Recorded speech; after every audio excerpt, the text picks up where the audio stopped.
All right, greetings, people. I'm Nathaniel, and I'm here just to merely give you an idea for upliftment. All right? I bring before you a vision, something in which an individual can have and see. And this is visions and ideas that we are working with here.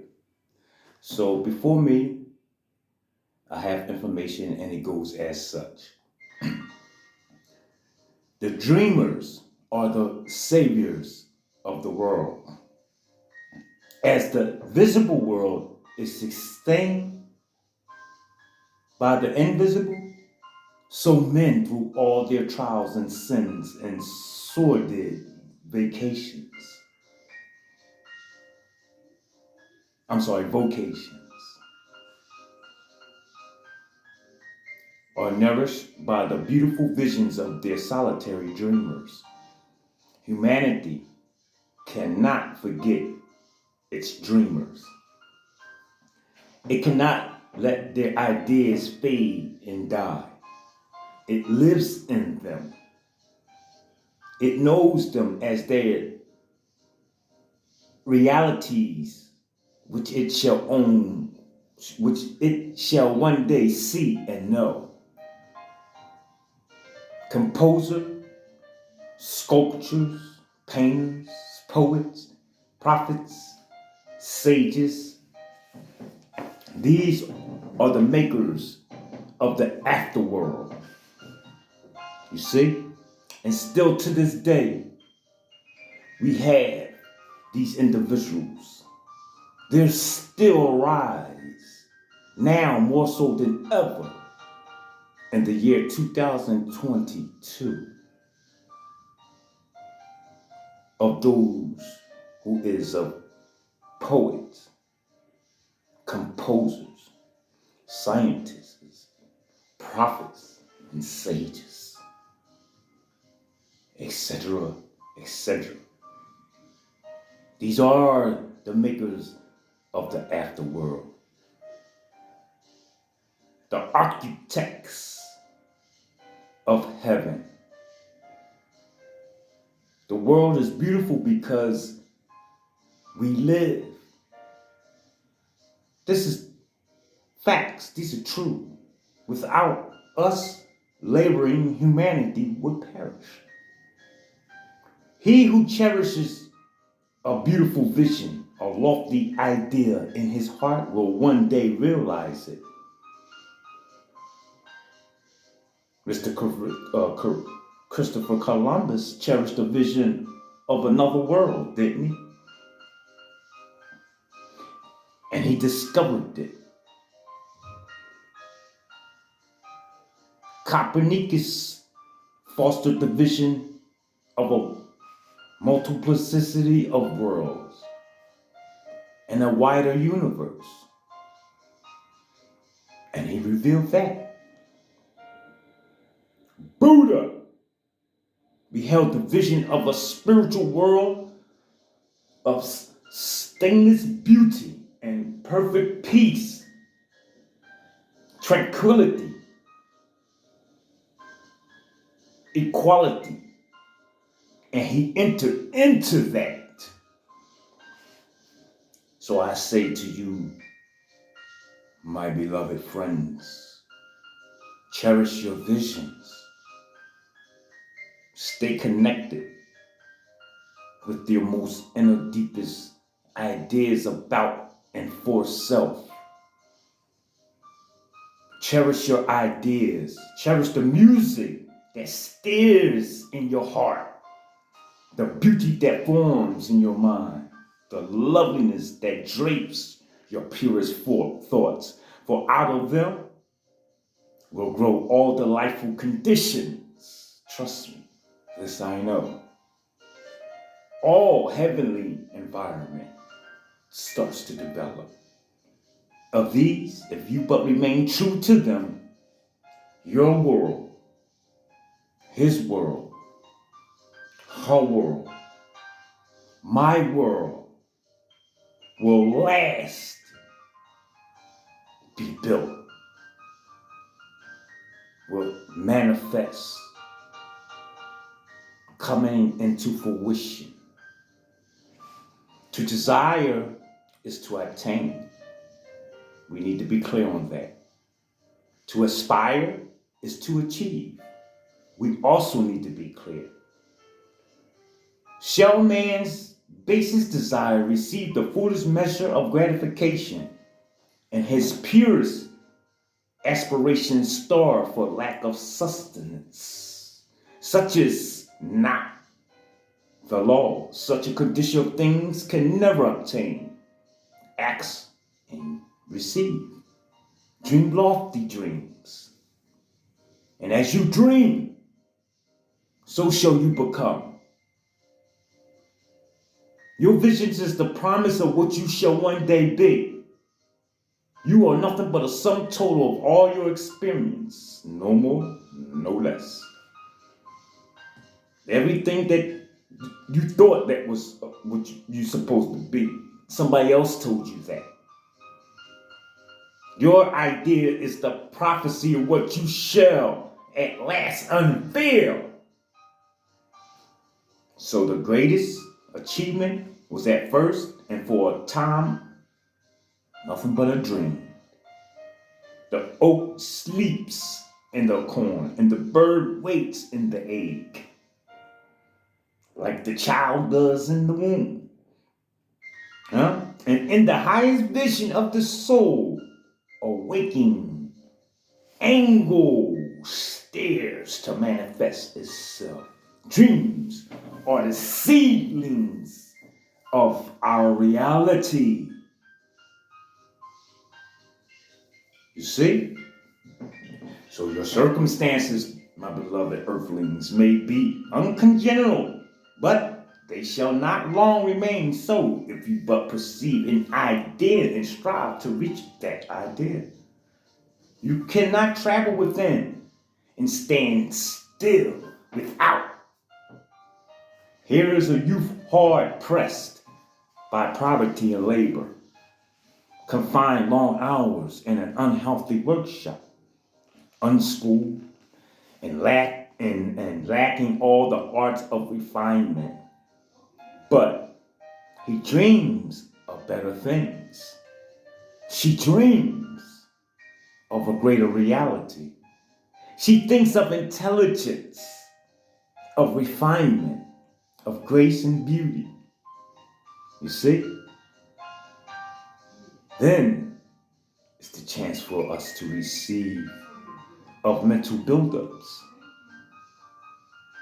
an ideal condition of life, the vision of a wider liberty, and a larger scope takes place of him. Unrest urges him to action, and he utilizes all his spare time and means.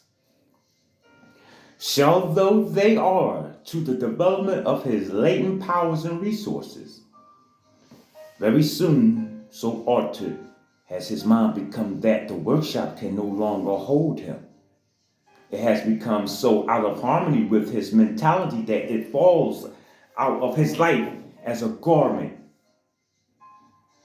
is cast aside. And with the growth of opportunities which fit the scope of his expanding powers, he passes out of it forever. And so years later, we see this youth as a full-grown man. So you think that he or she is. We find him a master of certain forces of the mind, which he wields with worldwide influence and almost unequaled power. In his hands, he holds the cords of a gigantic responsibility. He speaks and lo, lives. Lives are changed. Men and women hang upon his words and remold their characters. And sunlight, he becomes the fixed and luminous center, round which innumerable destinies revolve. He has realized the vision of his youth. He has become one with his idea. Huh? And you too, youthful reader, listener, traveler, will realize the vision, not the little idol of just wishing, but of your heart, be it base or beautiful, or a mixture, a little bit of both. For you will always gravitate toward that which you sincerely most love. Into your hands will be placed the exact results of your own thoughts. This I'm going to guarantee. And you need to recognize and realize with your real eye. You receive that which you earn. You will start to grow into more clarity as how this is so. For the universe has now awakened to speak upon you that which you should know and need to know in order to grow. So you will receive that which you earn, no more, no less. Whatever your present environment may be, you will fall, remain, or rise with your thoughts, your vision, and your idea. You will become as small as your controlling desire, as great as your dominant aspiration. In the beautiful words of Seth and Kirkham Davis, and we do quote, you may be keeping accounts, and presently you shall walk out of the door, for so long has seemed to you the barrier of your ideas, and shall find yourself before an audience, the pen still behind your ear, the ink stains of your fingers, and then and there shall pour out to the torrent of your aspirations.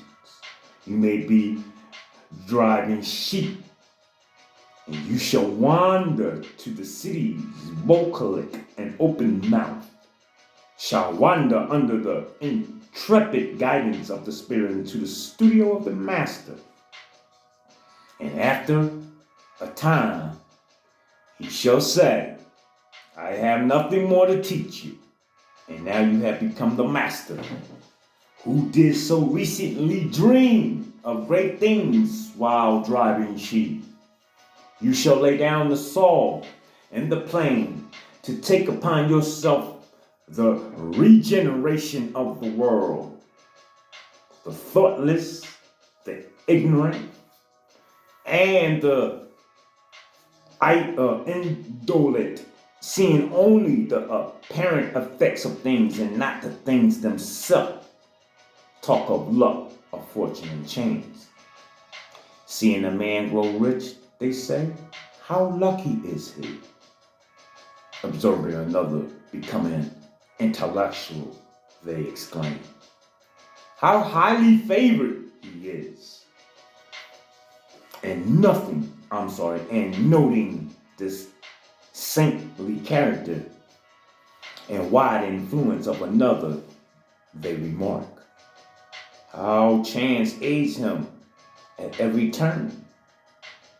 They do not see the trials and failures and the struggles which this man have voluntarily encountered in order to gain that experience, have no knowledge of the sacrifices that this man had made, of the undaunted efforts they had put forth, of the faith they have exercised, that they might overcome the apparently unsurmountable and realize the vision of their heart.